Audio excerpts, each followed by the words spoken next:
साथियों, आरबीआई ने एक और बढ़िया सर्कुलर जारी किया है। ऐसे सभी लोगों के पक्ष में जो कर्जदार हैं, कर्ज नहीं चुका पा रहे हैं, आरबीआई ने बढ़िया सर्कुलर जारी किया। सभी बैंकों को इंस्ट्रक्शन दी है कि जब बैंक लोन देता है तभी व्यक्ति की स्थिति देखी जाए कि उसकी ईएमआई अगर बढ़ जाएगी, अगर इंटरेस्ट रेट फ्लक्चुएटेड ले रहा है, वो फिक्स इंटरेस्ट रेट नहीं है, तो उसको बताया जाएगा कि कितना बढ़ सकता है, अगर रेपो रेट बढ़ेगा तो कितना इफेक्ट पड़ेगा, और अगर उसकी स्थिति नहीं है वो देने की तो उसको पहले ही बता दिया जाएगा लोन देते समय कि आपकी ईएमआई इतनी बढ़ सकती है। या तो आप फिक्स इंटरेस्ट वाला ऑप्शन ले लो, अगर आप फ्लक्चुएटिंग इंटरेस्ट लेते हो तो ईएमआई इतनी बढ़ सकती है, अगर आप अफोर्ड कर सकते हो तभी आपको मिलेगा। दूसरा, 2 बार पहले भी आरबीआई ने सर्कुलर जारी किया था, 2 बार आप लोन रीस्ट्रक्चर करा सकते हो। अभी बैंकों को फ्रीडम दे दी है, बैंक जितनी मर्जी बार चाहे उसका लोन रीस्ट्रक्चर कर सकते हैं, या तो ईएमआई का अमाउंट बढ़ा सकते हैं, अमाउंट कम कर सकते हैं, ड्यूरेशन बढ़ा सकते हैं, या दोनों की जा सकती हैं। वो भी कस्टमर से पूछा जाएगा। और जब रेपो रेट बढ़ेगा, अगर आपका फिक्स इंटरेस्ट नहीं है, फ्लक्चुएटिंग इंटरेस्ट है, तब भी आपको जब ईएमआई बढ़ाई जाएगी, या तो अमाउंट बढ़ाया जाएगा, टेन्योर बढ़ाया जाएगा, आपको पहले उसका नोटिस भेजा जाएगा। बिना नोटिस भेजे ईएमआई नहीं बढ़ाई जा सकती, ना ईएमआई का अमाउंट बढ़ाया जा सकता है, ना टेन्योर बढ़ाया जा सकता है। यदि ऐसा कोई बैंक अब करेगा तो वो इलीगल माना जाएगा। ऐसे सभी बैंकों पर केस होंगे, ऐसे सभी बैंकों के खिलाफ एक्शन लिया जाएगा। आरबीआई ने सख्त इंस्ट्रक्शन जारी कर दिए।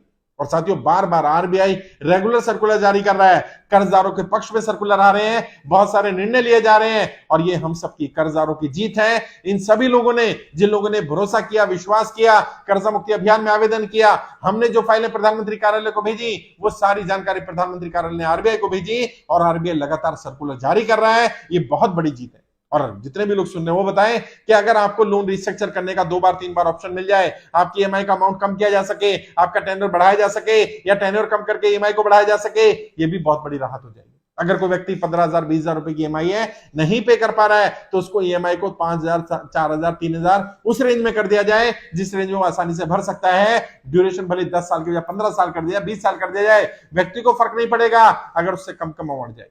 और कई बार परिस्थितियां ऐसी होती है जब व्यक्ति ने लोन लिया होता है, उस स्थिति में नौकरी चल रही होती है, बिजनेस अच्छा चल रहा होता है, 2 साल 3 साल बाद स्थिति खराब हो गई, तो ये तो बात आरबीआई का पहले ही सर्कुलर था कि 2 बार व्यक्ति लोन रिस्ट्रक्चर कर सकता है। बैंक के ऑफर नहीं दे रहे थे, अब आरबीआई ने क्लियर इंस्ट्रक्शन दे दी है, आप ये ऑफर कस्टमर को दीजिए, कस्टमर को बुलाइए, बात करिए। और आरबीआई की मैं समझता हूं इस पे हमें तारीफ करनी चाहिए कि आरबीआई देर आए दुरुस्त आए, बढ़िया सर्कुलर लेकर के आए, जनता के पक्ष में लेकर के आए। और मैं आप सबसे भी, जो लोग भी कर्जे के कारण परेशान है, सबको कहना चाहता हूं, आप कर्ज मुक्त भारत अभियान में जुड़िए। आरबीआई भी हमारी बात मान रहा है, वित्त मंत्रालय मान रहा है, प्रधानमंत्री कार्यालय को माननी पड़ेगी। अभी हम सुप्रीम कोर्ट जा रहे हैं, सुप्रीम कोर्ट भी हमारी बात सुनेगा, सुप्रीम कोर्ट भी हमारे पक्ष में निर्णय लेगा, मेरा विश्वास है। कर्जा हो गया तो कोई गलत कदम नहीं उठाना। आप कर्जे की दलदल में फंसे, इसमें आपकी गलती नहीं है, सरकार की गलत नीतियों के कारण लोग कर्जे की दलदल में फंसे हैं, उसकी सजा अपने आप को नहीं देनी। और आरबीआई ने जो सर्कुलर जारी किया, मैं समझता हूं आरबीआई को ये बात बहुत पहले स्वीकार कर लेनी चाहिए थी, क्योंकि बैंकों के अगर रेपो रेट बढ़ जाएगा, इंटरेस्ट रेट बढ़ता है, अगर उसका फिक्स इंटरेस्ट नहीं है, फ्लक्चुएटिंग इंटरेस्ट है, तो कई बार ईएमआई को 10 ईएमआई को 15 20 कर दिया जाता है, अमाउंट को 10,000 से 12,000 15,000 20,000 कर दिया जाता है। व्यक्ति अफोर्ड नहीं कर सकता, वो डिफॉल्ट करेगा ही करेगा।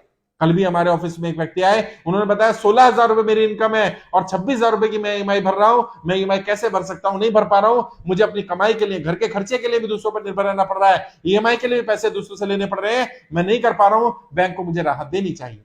अब मुझे लगता है आरबीआई का सर्कुलर रहा है, हमारी फेवर में है, सभी कर्जदारों की फेवर में निर्णय लिया गया है, तो अब सभी बैंक इस सर्कुलर को मानेंगे, मेरा ऐसा विश्वास है। और जितने पुराने लोन चल रहे हैं वो सब लोग जाएं, बैंक में जाएं, बात करें, और ये सर्कुलर की कॉपी मैं शेयर कर दूंगा, आप वो लिंक देख लेना, सर्कुलर मिल जाएगा आपको आरबीआई का, वो लिंक आप दिखा सकते हो, जहां भी बैंक में जाओगे वो सर्कुलर दिखा सकते हो, सर्कुलर की कॉपी मैं अटैच कर दूंगा।